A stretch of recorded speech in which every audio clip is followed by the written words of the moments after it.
આજે આપણે બનાવવાનું છે બધાનું ફેવરેટ એવું પાણીપુરી, જે અત્યારે ખૂંચાવાળી પાણીપુરી ટ્રેન્ડિંગમાં ચાલે છે.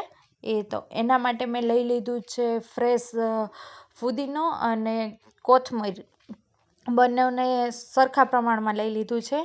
અને મેં ઝીણી એ જે મરચી આવે ને એ 5 નંગ કટ કરીને લઈ લીધી છે. અત્યારે મારે 1 લીટરથી 1.5 લીટર જેટલું પાણી બનાવવું છે, એટલા માટે ઝીણી મરચીને કટ કરીને લઈ લીધી છે. અને એના માટે મેં લઈ લીધું છે 1 ચમચી વરિયાળી, 1 ચમચી જીરું, 1 ચમચી સંચર પાવડર અને લીંબુનો રસ જરૂર મુજબ, તમે જે રીતે ખાટું ખાતા હોય એ રીતે. અને મેં સાથે લઈ લીધો છે ચાટ મસાલો. આ બધી વસ્તુ મેં મિક્સર જારમાં લઈ લીધી છે.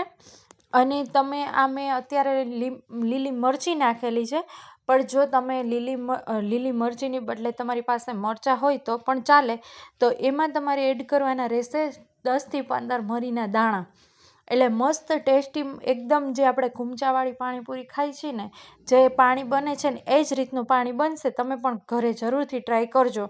અને રગડાવાળી પાણીપુરી જો તમારે ખાવી હોય તો એની પણ મને કોમેન્ટ કરજો, તો આપણે ઘરે રગડો પણ બનાવશું. અને હું તમને એ આગળની રેસીપીમાં આપીશ જો તમારી કોમેન્ટ આવશે ને તો.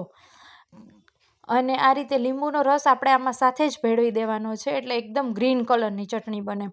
અને આ ચટણી આપણે બનાવીને એટલે એકદમ એને ક્રશ કરી નાખવાની છે ને. તમે જ્યારે પાણી બનાવવાના હોય ને એના 2 કલાક પહેલાં આ ચટણી બનાવી અને આપણે પાણી રેડી કરી લેવાનું છે. એકદમ ઇઝી છે આ પાણી બનાવવું. એટલે એ 2 કલાક પહેલાં આપણે રેડી કરી લેશું ને તો સરસ મજાનો ટેસ્ટ એમાં બેસી જશે. અને આ બધી વસ્તુ મિક્સ કરીને 1/2 ગ્લાસ પાણી આપણે એમાં એડ કરવાનું છે. 1/2 ગ્લાસ પાણી એડ કરી અને પછી સરસ મજાની એને ક્રશ કરી લેવાની છે આપણે. અને હા, તમે અત્યારે તો હવે ઉનાળાની સિઝન ચાલુ થવાની છે, એટલે બધાને પાણીપુરી તો મોસ્ટલી બનતી જ હોય બધાના ઘરે. અને હા, એક વસ્તુનું આપણે ખાસ ધ્યાન રાખવાનું છે કે જ્યારે આપણે પાણીમાં એડ કરતા હોય ને ત્યારે કાં બરફના ટુકડા અને અથવા તો એકદમ ચિલ્ડ પાણી એડ કરવાનું છે. બંનેમાંથી એક વસ્તુ આપણે એડ કરવાની છે. એટલે મેં અત્યારે ચિલ્ડ પાણી એકદમ લીધેલું છે, બરફના ટુકડા નથી લીધેલા. તો જોઈ શકો છો તમે, આપણું સરસ મજાની ચટણી એકદમ પાણીપુરી માટેનું જે પાણી બનાવવાનું હોય એ બનાવીને એકદમ રેડી થઈ ગયું છે. અને એકદમ મસ્ત મજાનું ગ્રીન કલરનું, અને ટેસ્ટમાં પણ એકદમ બેસ્ટ બને છે. આટલા ઇન્ગ્રીડિયન્ટ્સ જે મેં તમને કીધા છે ને એટલા તમે એડ કરશો ને એટલે સેમ બહાર જેવું જે ખૂંચાવાળી પાણીપુરી હોય છે ને એના જેવું જ બનશે. અને એ જે બારે મસાલો હોય છે ને, આપણે પાણીપુરી ખાઈ છીએ ત્યારે ખાલી એકલી મસાલા પૂરી જે કોઈ ખાતા હોય એમાં જે મસાલો આવે છે ને, એ મસાલો જો તમારે શીખવો હોય તો એ પણ મને કોમેન્ટ કરજો, તો આપણે એ મસાલો પણ બનાવશું.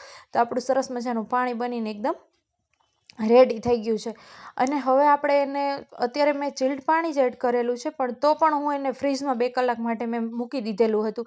અને હવે હું એકદમ ગાળી લઉં છું એને.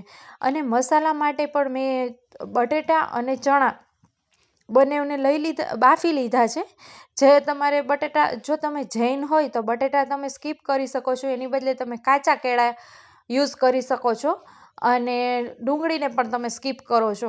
અત્યારે તો મેં મસાલો પણ જે ખૂંચાવાળા પાણીપુરીવાળા આગળ હોય ને એ જ રીતનો બનાવેલો છે. આમાં કાંઈ મેં એડ નથી કરેલું, ખાલી સંચળ પાવડર, ચાટ મસાલો અને ધાણા ભાજી, એ 3 વસ્તુને મેં એડ કરી દીધી છે.